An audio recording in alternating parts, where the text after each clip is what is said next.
Evers, por favor, Ana, si empezamos a que invitemos a los demás participantes. Muchas gracias. Gracias. Muchas gracias. Deme un minuto para dejar Ok.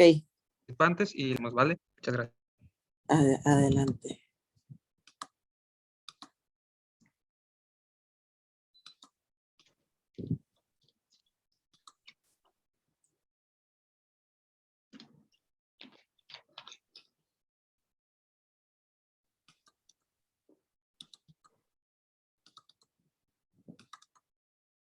Pues nada, estaba tratando de entrar otra vez por la computadora y nada. Bueno, pues aquí en Tuxpan siempre tenemos muchos problemas con la energía eléctrica y esa es una de mis preocupaciones porque de repente se va la luz y es muy traicionero aquí esta situación.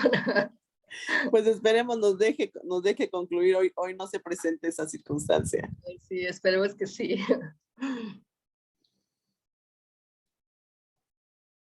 Vale, ya están entrando los... Entonces, si gusta empezar. Muchas gracias, Ever. Muy amable. Sí, ya veo que están aquí.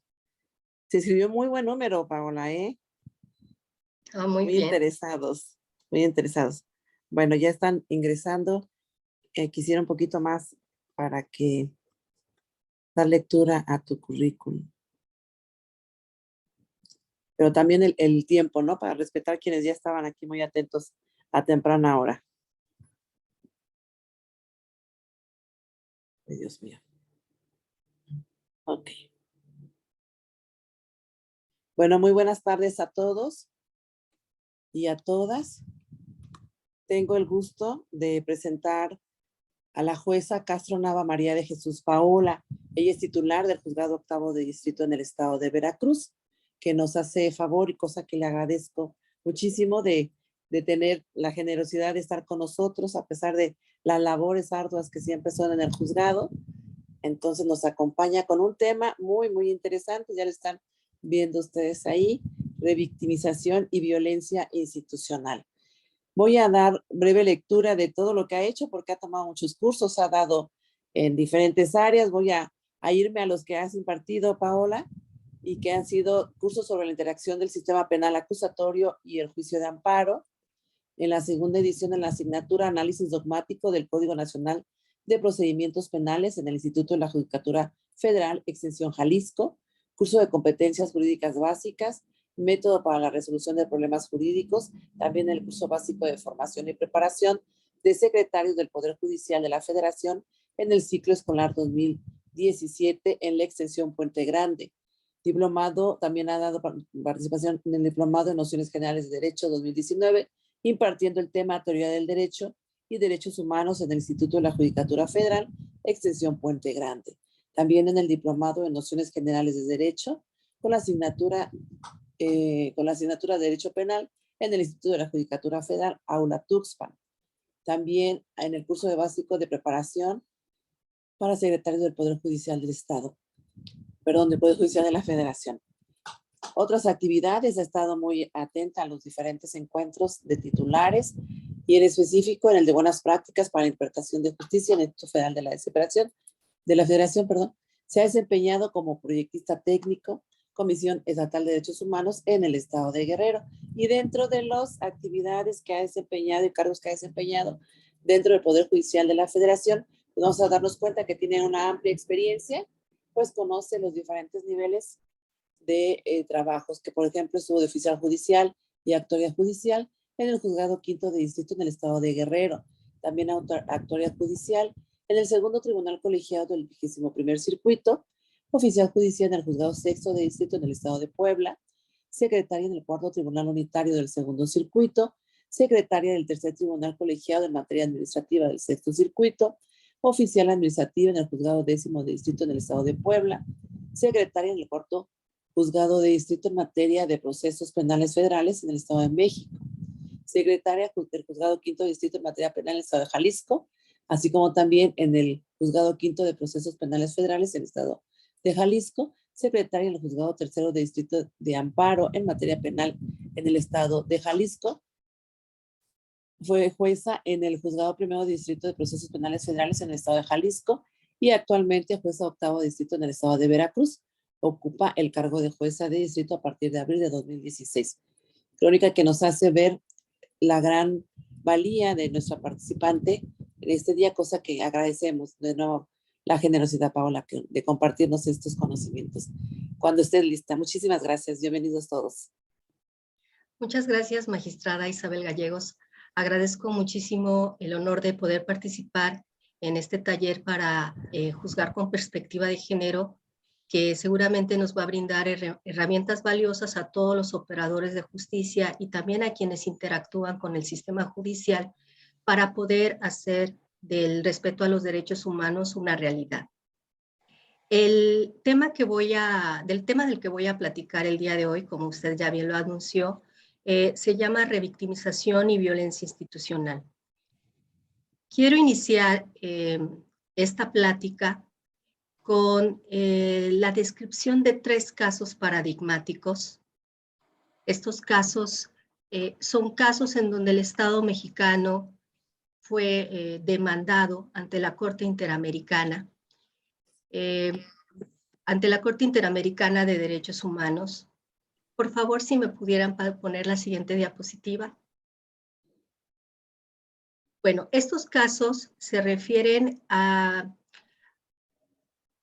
víctimas de violencia sexual, mujeres que en su momento fueron abusadas sexualmente por miembros del ejército, por cuerpos de seguridad policial, pero que la violencia institucional no es esta que se comete en relación a su violencia sexual, sino, como vamos a ver posteriormente, la violencia institucional es una segunda violencia que se perpetra en contra de las mujeres.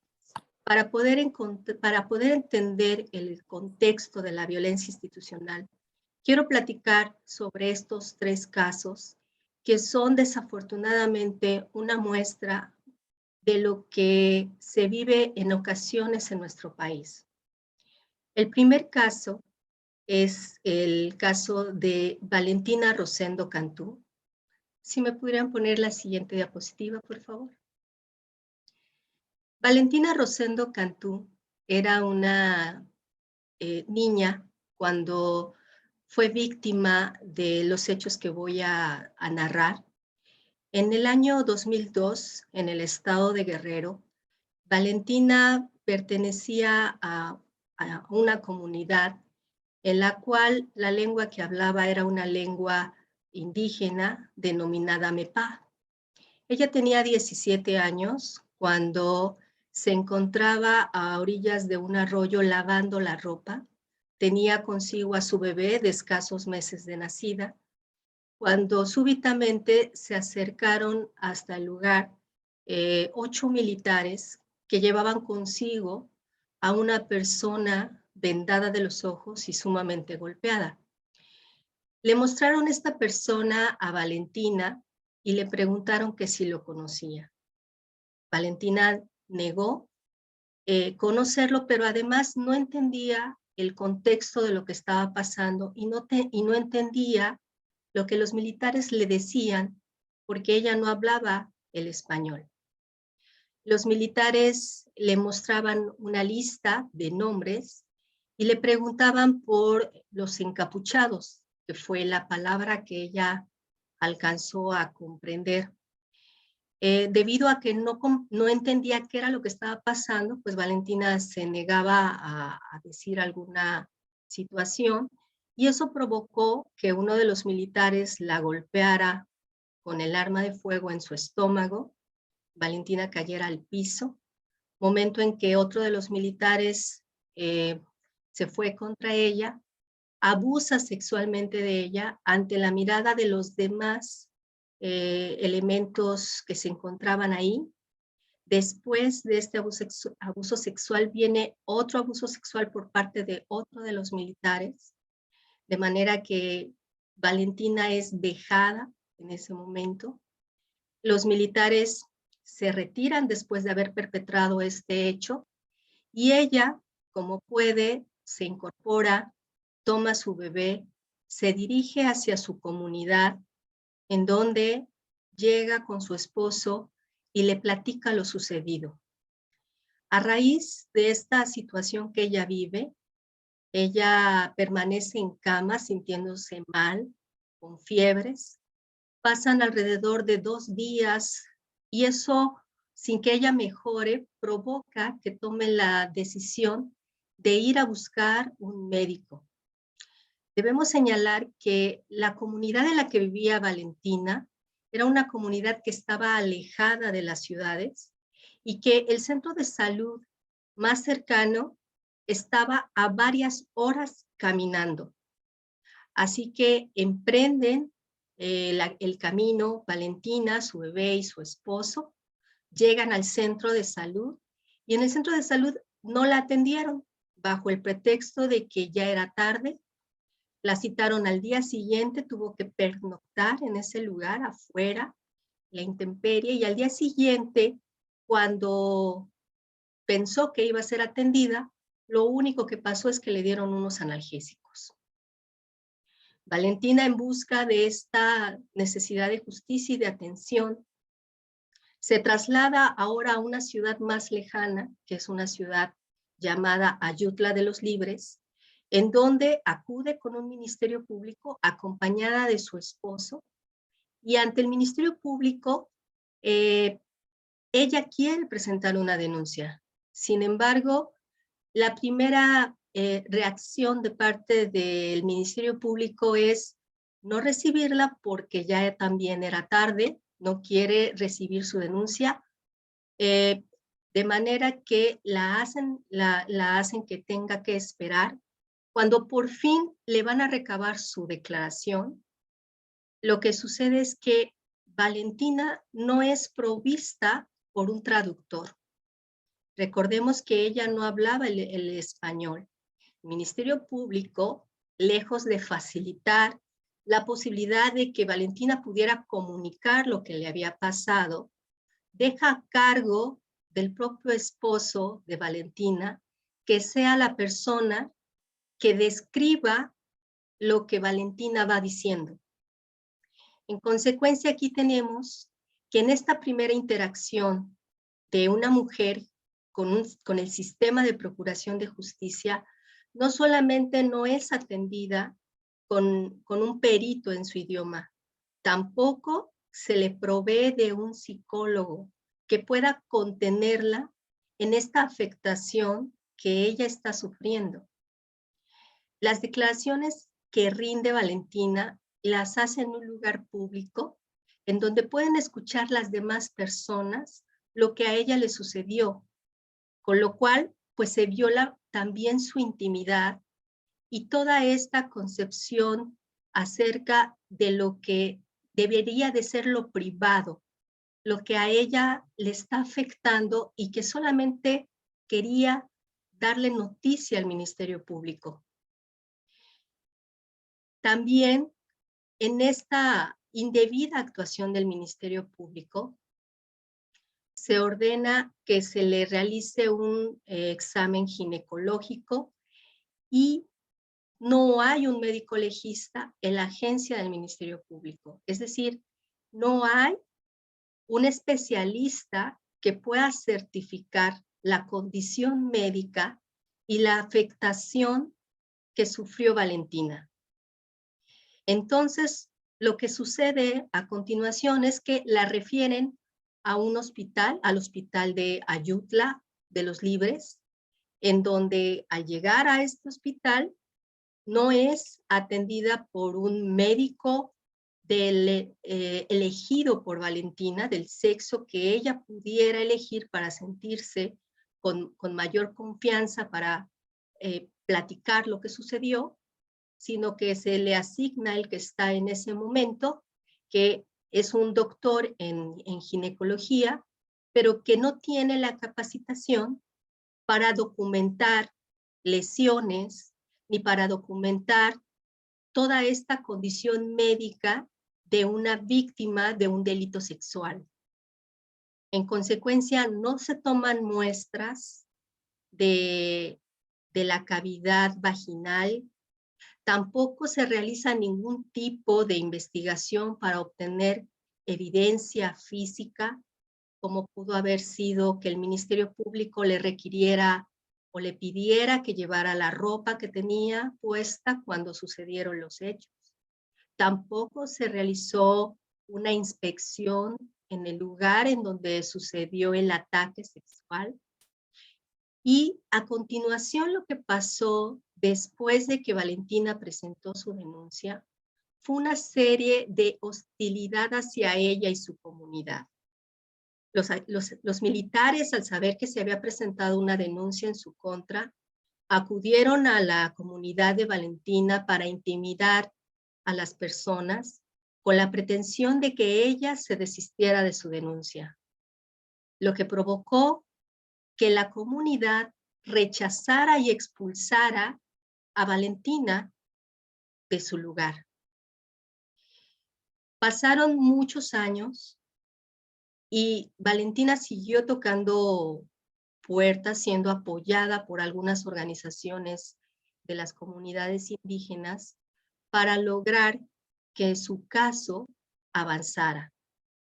Sin embargo, lo que sucedió durante la integración en ese entonces de la averiguación previa fue que Valentina fue llamada en múltiples ocasiones para declarar sobre el abuso sexual, sobre la violencia sexual que profirieron de ella, sin que se le permitiera o sin que le estuviera siendo asistida por un psicólogo, lo que provocó una revictimización al rememorar estos hechos tan dolorosos para ella.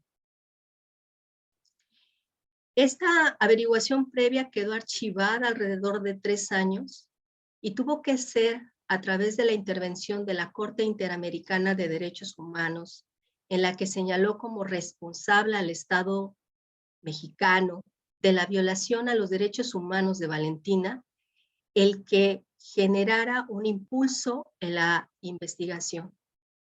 Pero hasta el día de hoy, nadie ha sido sancionado por la violación sexual cometida contra Valentina.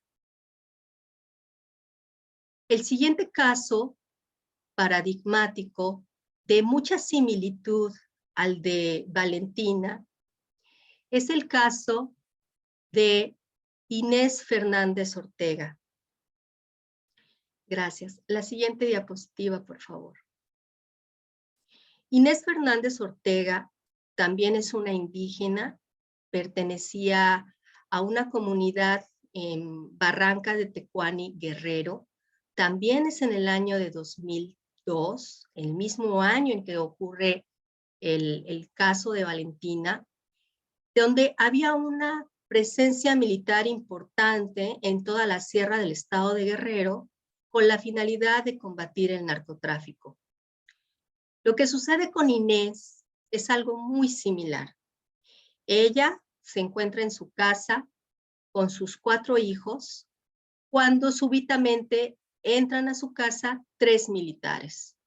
Le preguntan por su esposo, a quien lo acusan de haber robado, y al preguntarle por su esposo, ella no entiende lo que le están preguntando porque tampoco habla el español. Ella también hablaba la lengua mepá. Y entonces lo que sucede es que le empiezan a golpear. Sus hijos, al ver esta situación, salen corriendo de la casa para pedir ayuda. Y mientras tanto, uno de los militares la somete y la viola. El otro de los militares ve lo que está sucediendo, realizan lo necesario para que no sean en ese momento detenidos y se van. Cuando los militares se van, llega la familia de Inés a prestarle auxilio, llega su esposo, de nombre Prisciliano, a quien Inés le cuenta lo que le ha pasado. Su esposo acude al día siguiente a la Organización de Pueblos Indígenas en Ayutla de los Libres para dar cuenta de la atrocidad que pasó con su esposa.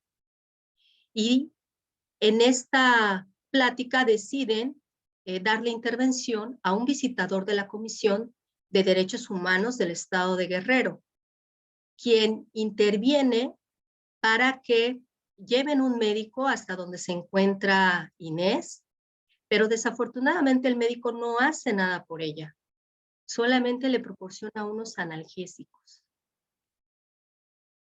Inés, víctima de esta violación sexual, con su esposo acuden ante el Ministerio Público del Fuero Común para presentar la denuncia de los hechos y desafortunadamente la Ministerio Público, una mujer, no le presta atención y no le quiere recibir su denuncia de solo escuchar que son militares quienes perpetraron este delito. En ese contexto es el visitador de la Comisión de Derechos Humanos quien tiene que intervenir y hacer presión para que el Ministerio Público cumpliera con su obligación legal de recabar su denuncia. Si no es por este visitador, no se hubiera ni siquiera recabado la denuncia de Inés.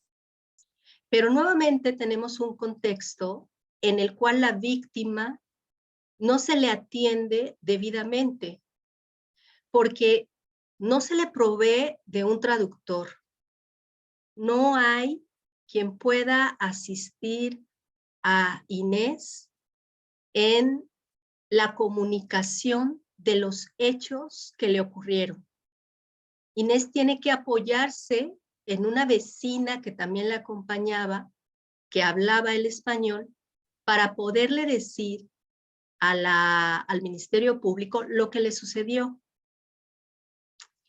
El Ministerio Público recaba finalmente su declaración y la envía a Inés al centro hospitalario de Ayutla para que se le realice un examen ginecológico.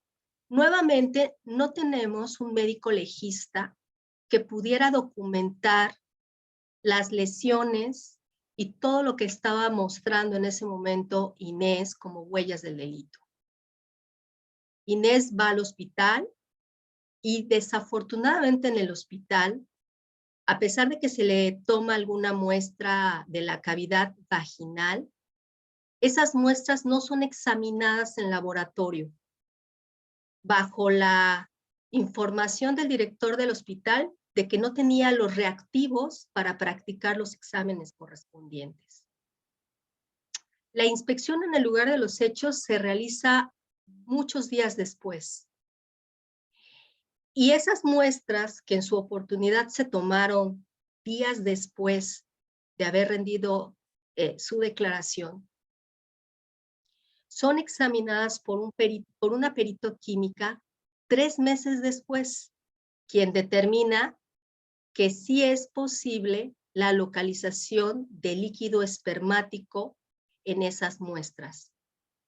Sin embargo, debido a una total negligencia de parte de la institución del Ministerio Público, estas muestras se consumen en el laboratorio, con lo cual se pierde toda evidencia científica.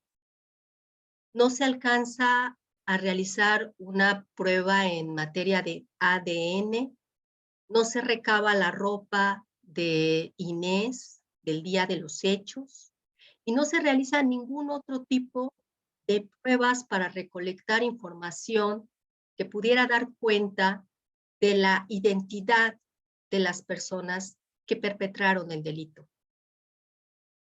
Pero además, durante la integración de esta averiguación, se le llama a declarar a Inés en múltiples ocasiones, sin que estuviera asistida nuevamente o sin que estuviera en ningún momento asistida por un psicólogo, ni tampoco por un médico, para contenerla de la afectación que estaba sufriendo al rememorar todos estos hechos. Esta serie de falencias en la investigación provocan que no se sancione a nadie, que no se encuentre a ninguna persona responsable del delito cometido contra Inés. Y al igual que el del delito cometido contra Valentina, que fue instruido contra militares, en su oportunidad la jurisdicción militar asume la competencia. Sin embargo, debido a la intervención de la Corte Interamericana de Derechos Humanos, que determina que la jurisdicción militar no es la jurisdicción competente para juzgar aquellos hechos en el que estén involucrados como víctimas personas civiles, es que esa jurisdicción retorna nuevamente al fuero común. Sin embargo, no se sanciona a nadie y hasta el día de hoy no hay ningún responsable. El tercer caso infortunado también del que quiero platicarles es el caso de las mujeres víctimas de tortura sexual en Atenco, Estado de México. Como saben ustedes, en Atenco, en San Salvador Atenco y en Texcoco, en el Estado de México, en el año de 2006 se generó una serie de decretos expropiatorios con la finalidad de construir un aeropuerto. Debido a la oposición de los habitantes de esas zonas, esos decretos expropiatorios fueron revertidos. Sin embargo, en el momento en que ocurren estos hechos, que son el 3 y el 4 de mayo de 2006, se genera una manifestación importante por parte de los habitantes de San Salvador Atenco que se oponen a esta construcción del aeropuerto. Esto provoca una reacción exacerbada de parte del aparato de seguridad pública del Estado de México, de manera que llegan contingentes sumamente numerosos de policías que provocan toda una suerte de lesiones y de detenciones con todas las personas que se encontraban ahí. Muchas personas que ni siquiera eran los manifestantes fueron detenidas simplemente por coincidir en este lugar. Y este caso se refiere a 11 mujeres que fueron detenidas en este operativo. En realidad fueron detenidas alrededor de 50 mujeres, pero quienes llegaron ante la Corte Interamericana de Derechos Humanos a denunciar lo sucedido son 11 mujeres. Bueno, durante la detención de estas mujeres, los policías cometieron toda clase de abusos contra estas personas. Las golpearon, pero además utilizaron acciones propias de discriminación por género. Lo que realizaban los policías contra las mujeres fue golpearlas, fue pellizcarlas en sus senos, en sus nalgas, fue tocarlas en sus partes íntimas, debajo de la ropa, haciendo contacto con la piel. Algunas de ellas, desafortunadamente, se les violentó sexualmente, se les introdujo los dedos en la vagina, algunas de ellas fueron obligadas a practicar el sexo oral a los policías. Todo esto ante la mirada de los demás policías, de las demás detenidas y detenidos, además de dársele una serie de agresiones verbales. Y esto aconteció en el momento en que son detenidas y trasladadas para ser puestas a disposición del Ministerio Público. Estas mujeres fueron detenidas bajo la consigna de estar cometiendo delitos contra las vías generales de comunicación, delitos de ultrajes a la autoridad, y cuando son presentadas ante el Ministerio Público, cada una de ellas le describe al Ministerio Público los actos que acababan de sufrir por parte de los policías. Pero el Ministerio Público se negó a tomar esas declaraciones, se negó a sentar en las declaraciones de estas mujeres esta descripción de la violencia sexual que sufrieron. Cuando son puestas a disposición internas en el reclusorio de Santiaguito, los médicos que las reciben y que son los obligados de certificar la condición médica de cada una de ellas para internarlas, tienen noticia por viva voz de las propias mujeres de los abusos cometidos por los policías. Pero los médicos se niegan también ni siquiera a examinarlas.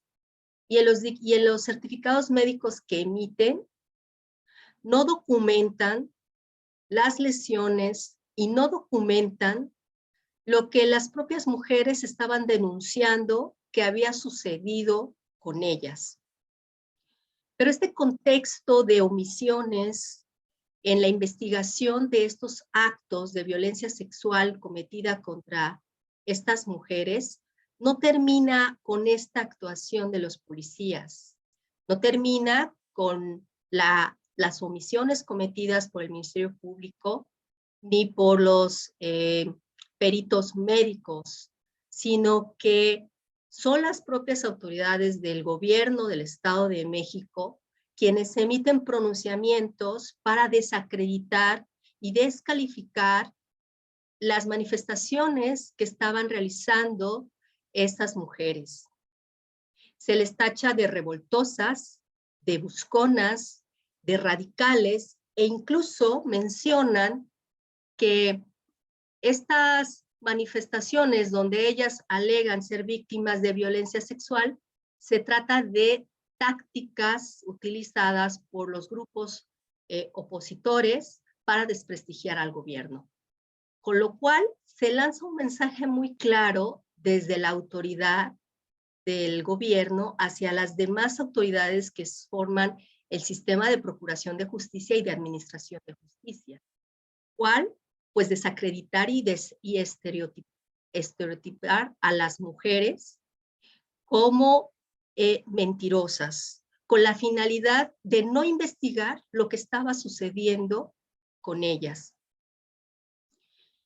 Todas ellas se les procesa por estos delitos, no se investiga el tema de la violencia sexual, y contrario a ello, para desprestigiarlas, también se les practica dictámenes periciales sin su consentimiento para documentar su estado psicológico y para documentar su condición social y económica, como si tal circunstancia fuera a dar información acerca de los hechos en los que fueron víctimas. Entonces, estas pruebas periciales se realizan únicamente para desprestigiarlas y desacreditarlas, poniendo en evidencia que fue la propia autoridad la que ejerce violencia contra estas mujeres. La siguiente diapositiva, por favor. Como podemos ver a través de estos tres casos, podemos distinguir dos momentos. La siguiente diapositiva, por favor. Podemos distinguir dos momentos en los cuales las mujeres sufren violencia de género. El primer momento es precisamente cuando se cometen los abusos sexuales, la violación sexual en su contra, y eso está muy delimitado en las fechas en las que cada una de ellas da cuenta de lo que sucedió. Podemos advertir que los agresores, en estos casos que he contado, son elementos militares, son cuerpos de seguridad pública, son policías, y estos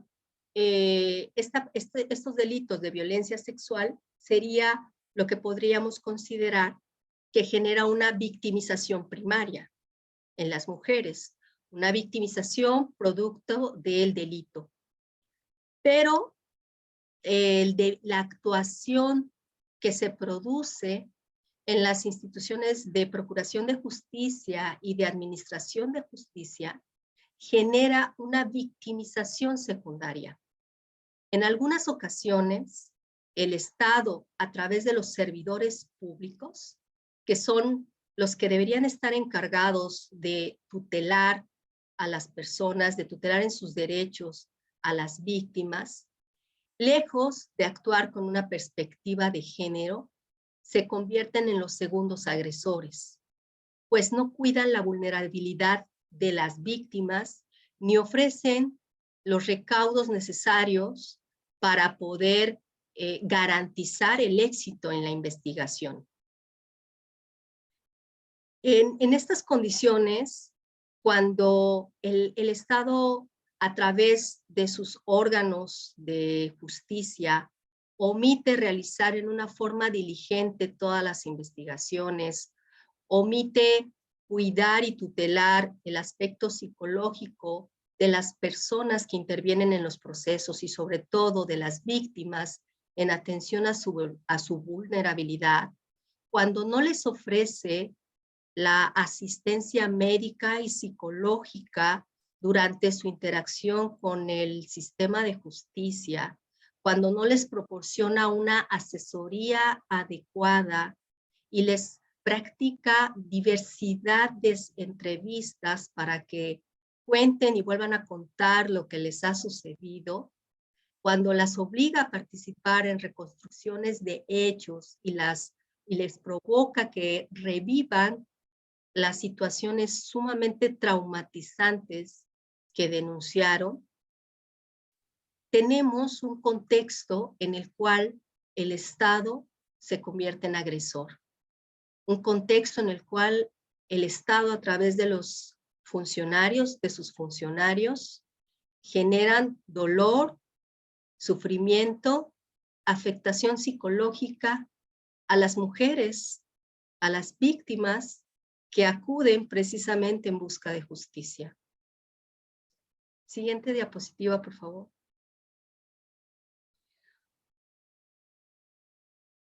Estos casos paradigmáticos que he comentado, desafortunadamente no son los únicos. Como podemos ver en la diapositiva, se encuentra Irinea Buendía, madre de Mariana Lima, en donde también hubo una serie de falencias en la investigación para llegar a una primera conclusión de que Mariana se había suicidado. Y esto sucede cuando las autoridades no actúan con perspectiva de género. El Estado tiene el deber de cumplir una debida diligencia en la investigación. Siguiente diapositiva, por favor. La violencia institucional está descrita en la Convención Interamericana para prevenir, sancionar y erradicar la violencia contra la mujer. En su primer artículo nos habla qué es lo que se entiende por violencia contra la mujer. Y se refiere a cualquier acto o acción que está basada en el género, que cause muerte, dolor, sufrimiento físico, sexual o psicológico en contra de la mujer, ya sea en su esfera privada o en su esfera pública. Siguiente diapositiva, por favor. El propio artículo 2 de esta convención nos señala los contextos en donde se puede cometer la violencia contra la mujer. Así, la violencia se puede cometer en el ámbito familiar, en el ámbito doméstico, en donde principalmente es perpetrada por las personas con las que comparte el domicilio, por su pareja, entre otras.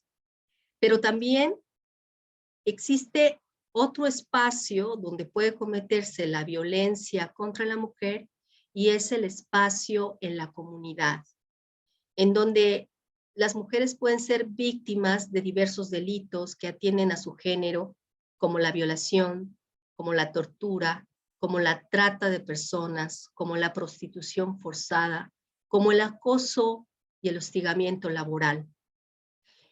También se puede cometer violencia contra la mujer en espacios educativos y en espacios laborales. Pero la propia Convención Interamericana de Belém do Pará también menciona un tercer tipo de violencia, que es aquella cometida por el Estado o por sus agentes en donde quiera que esto ocurra. En los casos que les acabo de contar, con independencia de que la primer violencia que se cometió contra las mujeres fue una violencia sexual cometida por servidores públicos, debe quedar claro que la violencia institucional no precisa de que el primer tipo de violencia haya sido cometida por agentes del Estado. No. La violencia institucional es aquella que tiene lugar dentro del ámbito de la procuración y de la administración de justicia, en donde los operadores del sistema de impartición de justicia no generan los recaudos necesarios y someten a las víctimas a un estrés, a una inseguridad y a procesos en donde se le genera una cuestión de revictimización. Entonces, la violencia institucional es un segundo tipo de violencia que se comete después de que la persona fue víctima de algún delito, de alguna situación en la que fue violentada y acude al sistema de administración de justicia precisamente en búsqueda de justicia, pero lejos de encontrarla, es discriminada en el acceso a la justicia.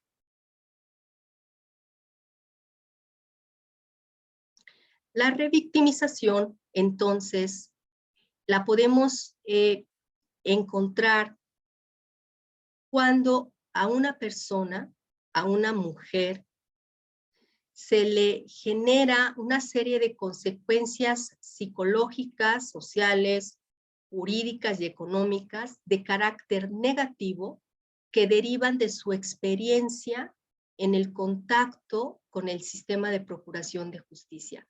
Supone un choque de las expectativas legítimas de la víctima de obtener justicia con una respuesta indebida de las instituciones de gobierno. Esta situación lo que provoca en la víctima pues son sentimientos de enojo, son sentimientos de frustración, de coraje, de angustia, de incertidumbre, y eso es una afectación psicológica y eso es una violencia psicológica en términos de la Convención de Belém do Pará. Debemos recordar que existe un vínculo entre la violencia contra las mujeres y la discriminación. Toda violencia contra la mujer implica un acto de discriminación. Implica un acto de limitación o anulación de derechos. Y desafortunadamente, esta discriminación es cometida por el Estado. Cuando hay una ineficacia judicial frente a los casos individuales de violencia contra la mujer, se genera un ambiente de impunidad, que es un caldo de cultivo para mandar un mensaje de que la violencia contra la mujer es tolerada, es permitida y que no pasa nada. Y eso condiciona que la violencia siga creciendo en una forma exponencial, cada vez con mayor, en una mayor gravedad y cada vez con una mayor limitación para poder juzgar a todos aquellos que la perpetran. Esto está generando una sensación de inseguridad de las mujeres, una cuestión de desconfianza en el sistema de administración de justicia y que, por consecuencia, lo que se está provocando es una discriminación contra las mujeres. Pero, ¿cuáles son nuestros deberes o cuál es el deber del Estado para evitar esta discriminación? Pues debemos recordar que ante todo se deben de eliminar todas aquellas regulaciones que provoquen de hecho o de derecho actos de discriminación, es decir, que anulen o limiten el ejercicio de los derechos por las personas. Debemos entender que en aquellas situaciones en donde se encuentren involucradas mujeres con temas de violencia, el Estado tiene el deber de generar acciones positivas, específicas y reforzadas para dar una protección más amplia a la mujer y garantizar sus derechos. Específicamente, dentro del Poder Judicial de la Federación, debemos de tener una debida diligencia en el desarrollo de todos los procesos. Eso implica que veamos todos los asuntos que son sometidos a nuestra jurisdicción con sumo cuidado, tratando de generar acciones que puedan tutelar a las personas, que permitan que las personas en su interacción con el proceso transiten de una manera tranquila, sin que deje un efecto revictimizante o sin que deje huella en su situación psicológica. Pensar cuál es el criterio, cuáles son las acciones más benéficas para las víctimas, para poderles dar una tutela amplia en el ejercicio de sus derechos. En cada caso que tengamos, en donde se encuentren temas de violencia de género, pensemos de qué manera podemos crear un entorno que le permita a la víctima sentirse en confianza y con tranquilidad de que realmente va a adquirir certeza de que se va a juzgar en forma justa lo que ha denunciado. Tenemos que crear medidas o implementar medidas para protegerla de todo tipo de revictimización. Garantizar que su acceso a los tribunales, su acceso a la procuración de justicia sea sin dolor, sea con una confianza en las instituciones. Y en ese sentido, ¿cómo evitamos la violencia institucional? La podemos evitar a través de 3 aspectos primordiales. El primero de ellos es el reconocimiento de la dignidad humana de la persona. Debemos mirar a la persona como un ente con necesidades, con deseos, con inseguridades, y pensar precisamente en esa satisfacción de intereses, cuidando de toda su persona y de que se le posibilite el ejercicio de todos sus derechos. La dignidad humana no es un simple código de ética o un tema moral, no. Hoy en día la dignidad humana irroga todo el ordenamiento jurídico. Todas las normas de derechos humanos van enfocadas a lograr que las personas tengan la máxima plenitud en el ejercicio de sus derechos. Y eso no se puede lograr si no las miramos como son. Eso no se puede lograr cuando vemos a las personas como objetos, cuando vemos a las personas como un medio para probar algo. En ese sentido, también en el reconocimiento de su dignidad, se debe de dar una asistencia eficaz que incluya un tratamiento integral para las víctimas de violencia, que permita considerar sus necesidades inmediatas y que la permita transitar con tranquilidad por el sistema de administración de justicia. Y en este sentido, debemos evitar cualquier acto de revictimización, generando una protección adecuada en contra de todo sufrimiento, situación de riesgo o tensión innecesaria para estas personas. Protegerlas de cualquier acto de revictimización.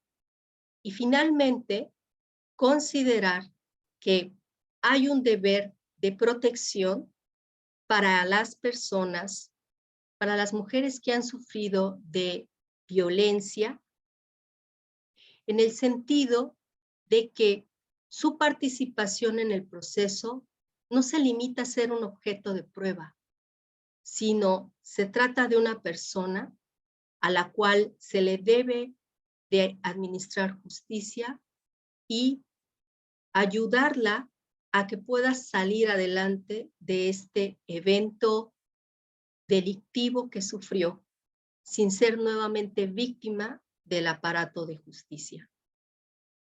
Debemos comprender que nuestra labor como operadores de justicia es precisamente lograr el respeto a los derechos humanos y no convertirnos en los segundos agresores de las mujeres. Con esto doy por terminada mi plática y me pongo a disposición por si quieren formular alguna pregunta.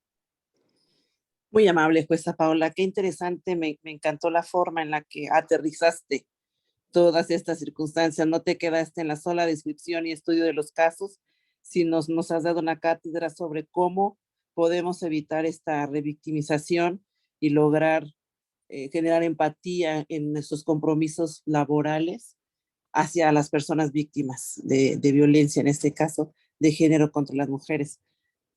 Como comenta la expositora, si alguien tiene alguna pregunta o un comentario que realizar.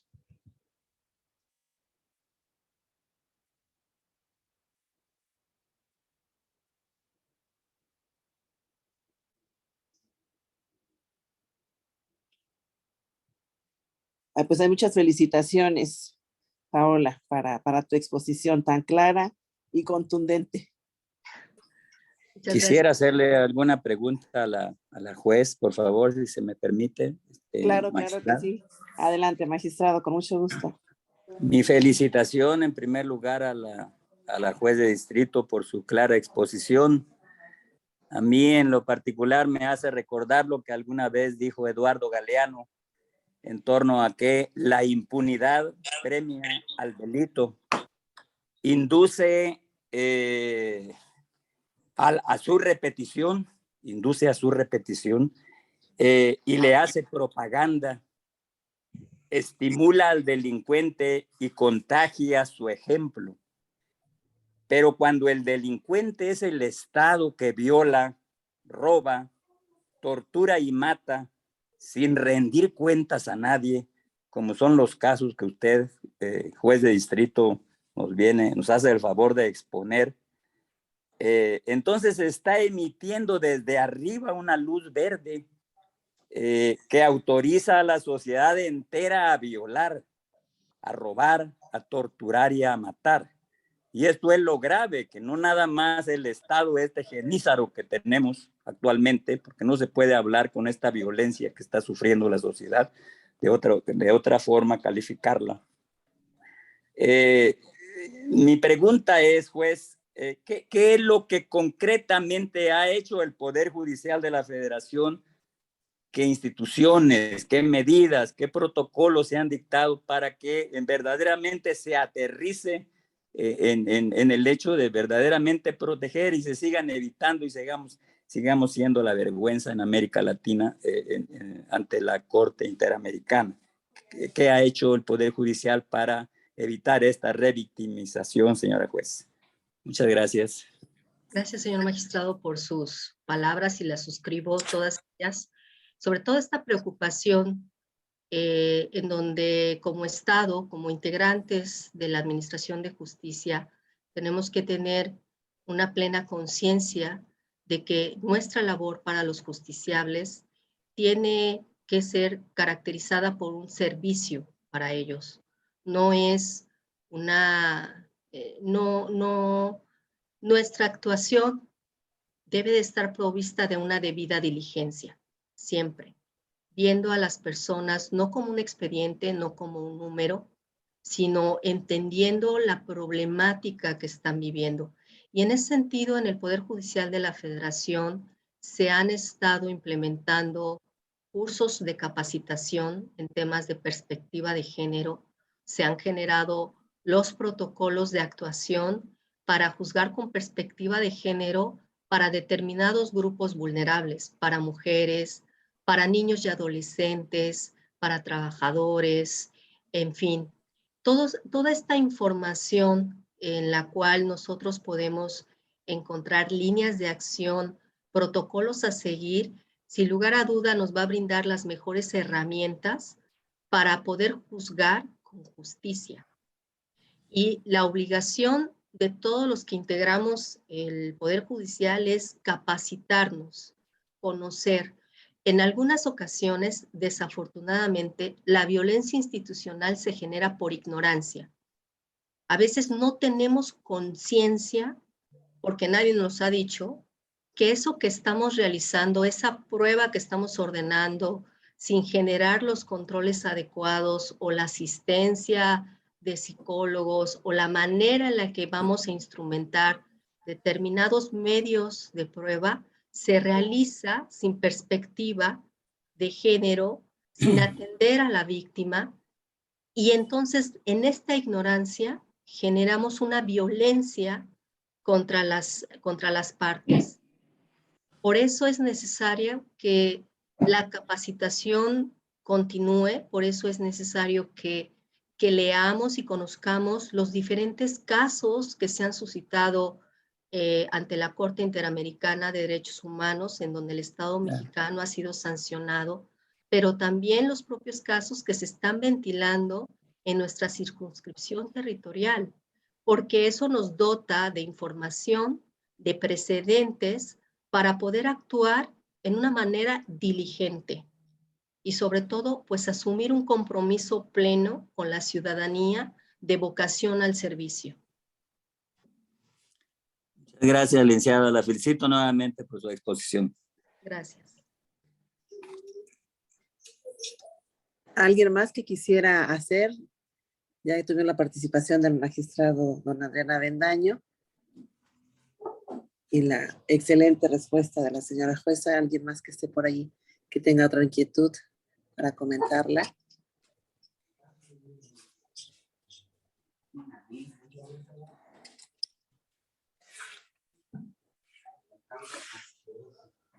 A ver, aquí está una.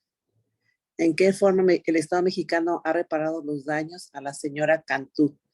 Sería, por favor. Bueno, pues en los casos que he mencionado ha habido reparaciones económicas. Las reparaciones económicas han establecido temas sobre reparaciones materiales, daño emergente, reparaciones también de la afectación psicológica para las directas víctimas y también para sus familiares. Se ha generado reconocimientos de responsabilidad por parte del Estado y disculpas públicas. Se ha ordenado instrumentar las acciones necesarias para poder juzgar a los responsables. Sin embargo, el tema del cumplimiento de las sentencias de la Corte Interamericana es un tema difícil, es un tema que ha avanzado poco. Al día de hoy no se ha logrado juzgar o tener personas sentenciadas por los hechos de los que fueron víctimas, tanto Valentina como Inés, como las mujeres. Incluso en el caso de San Salvador Atenco, hay un pronunciamiento de parte de la Corte Interamericana de Derechos Humanos acerca de que se cometió una violencia institucional y que debe de castigarse a los funcionarios públicos que la perpetraron.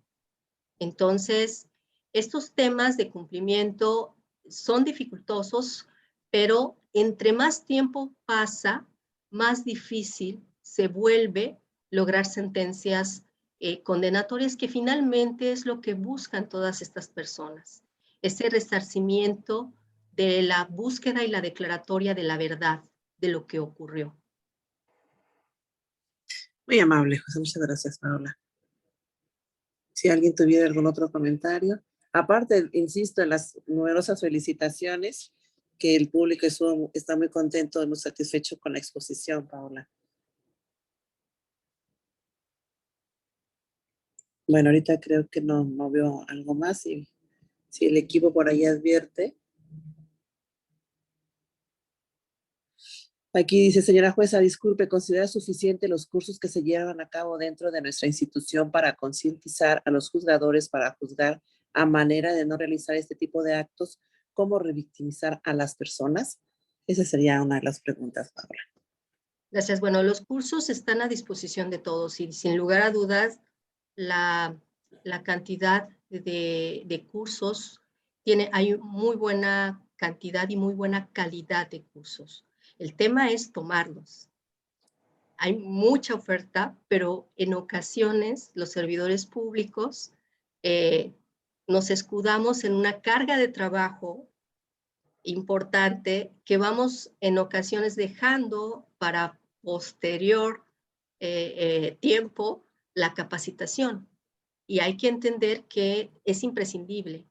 Nosotros tenemos que estar a la vanguardia del conocimiento de lo que implican los derechos de las personas, de cómo es su aplicación, su extensión, su comprensión. Y eso solamente lo vamos a aprender a través de los estudios que tomemos, sean estos estudios de parte de la propia institución o sean externos. Pero es imprescindible para todos nosotros el continuar capacitándonos. Así que el tema no es la cantidad, sino la voluntad de cada uno de nosotros de asistir a esta capacitación. Muy bien, muchísimas gracias. Y aquí hay otra pregunta, ¿alguna estrategia para que los servidores públicos realicen los cursos? Porque como menciona, siempre se escuda en la carga de trabajo. Bueno, pues precisamente dentro de las reformas a la carrera judicial, se han generado un curso obligatorio, que es un curso en tema de género, para que todos los servidores del Poder Judicial lo tomemos dentro del término de 3 años, o sea que es imprescindible, o sí lo vamos a tomar.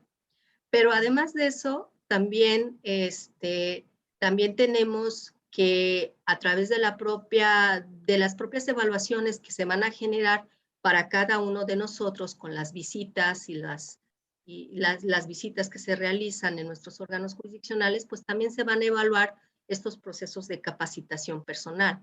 Entonces, sin lugar a dudas, cuando la capacitación, cuando la preparación se vuelve una obligación laboral, que exigible o sancionable en caso de que no se realice, es cuando más efectiva va a ser. Así que no dudo que en próximas fechas muchos de nosotros pues ya vamos a estar asistiendo a más cursos. Así es, Paula. Y creo que a veces las estrategias tienen que llevarse a ese nivel ante lo que comentamos, ¿no? Que por la carga de trabajo decimos, bueno, no puedo tomar este curso, no puedo tomar el otro.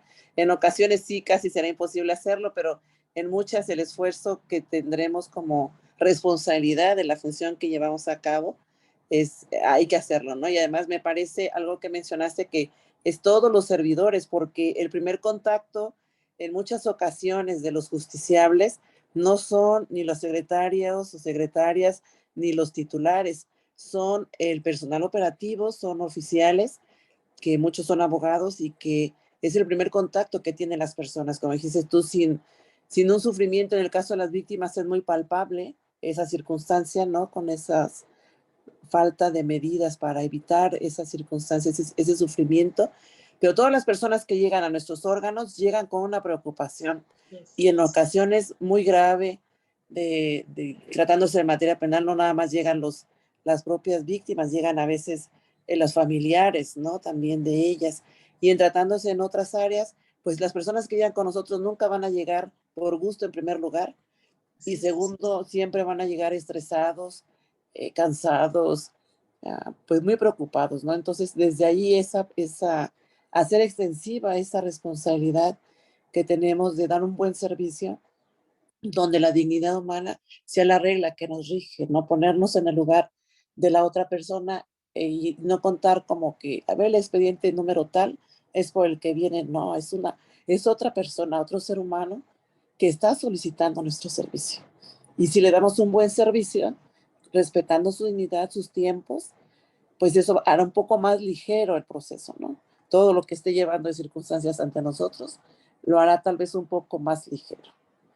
Claro, Entonces, magistrada. pues como dices, ahí está la capacitación y tenemos que tomarla para ser mejores en lo que hacemos. Así es. Debemos de tener una mayor empatía y sensibilidad con las personas que vienen a los órganos de justicia. Estas personas no pudieron solucionar sus problemas en lo particular y acuden con nosotros para que nosotros determinemos quién debe de tener la razón. Pero si el contacto con el que se encuentran es un contacto totalmente formal, distante, desprovisto de la sensibilidad, de la preocupación, pues el justiciable también se va a quedar con esta sensación de que no fue escuchado, de que no fue atendido realmente su reclamo. Entonces, nosotros somos, como institución, nuestra labor es imprescindible para poder generar también paz social, para poder también generar estabilidad. Y entonces, en esa medida, si somos conscientes de nuestra gran labor, también seamos empáticos para dar una respuesta eficaz y adecuada a quienes acuden con nosotros. Y de buena gana, porque alguien por aquí comentó que van con el problema y aparte se enfrentan al mal humor de Así quienes es. están atendiéndolos, ¿no? Sí, desafortunadamente también en ocasiones es así. Así es, como dices, desafortunadamente. Bueno, creo que ya no advierto mayores comentarios. Además, insisto en las amplias felicitaciones que siguen aquí llegando. Pues muchísimas gracias, Paola. No tengo el gusto de que nos conozcamos personalmente, lo estamos haciendo a través de estos medios y ha sido de verdad un verdadero placer tu generosidad, tu preparación, la forma en la que expusiste tan clara, tan contundente, decía yo, de cómo estos temas nos motiven para servir de mejor manera a quienes acuden a nuestras instituciones, ¿verdad? Para evitar mayor sufrimiento. Y lo que señalas tú de que somos agentes de paz es muy cierto. Es muy cierto, yo también así lo considero, por algo es tan importante y tan relevante el trabajo que realizamos, ¿no? Que estamos ahí pendientes, pues de decir quién tenga la razón, aunque no todas las partes queden contentas. Y a veces me ha tocado que, aunque incluso quien pierde, si le hemos dado un buen servicio y hemos sido claros en nuestras resoluciones, se va satisfecho, a lo mejor no contento, pero satisfecho del servicio que le prestamos. Entonces, el hecho de que te hayas tomado este tiempo habla de tu compromiso con esta alta responsabilidad. Muchísimas gracias, muchas felicidades. Pues un gran abrazo y muchas felicidades a todos que están tomando esta capacitación, porque estar comentando estos temas nos llevan a la reflexión y a hacer mejor nuestro trabajo en la forma en la que tengamos la oportunidad de participar en la administración o procuración de justicia. Muchas gracias a todos, los esperamos en nuestros siguientes eventos. Sigan la página, por favor, las redes sociales de la Directiva Regional de la Asociación Nacional de Juzgadores Federales para que estén atentos a lo que podemos ir sugiriendo y sigan participando con nosotros. Muchas gracias, Paola. Muchas gracias a todos. Gracias, magistrada. Un gran abrazo para usted también. Gracias a Muy todos. amable. Hasta luego.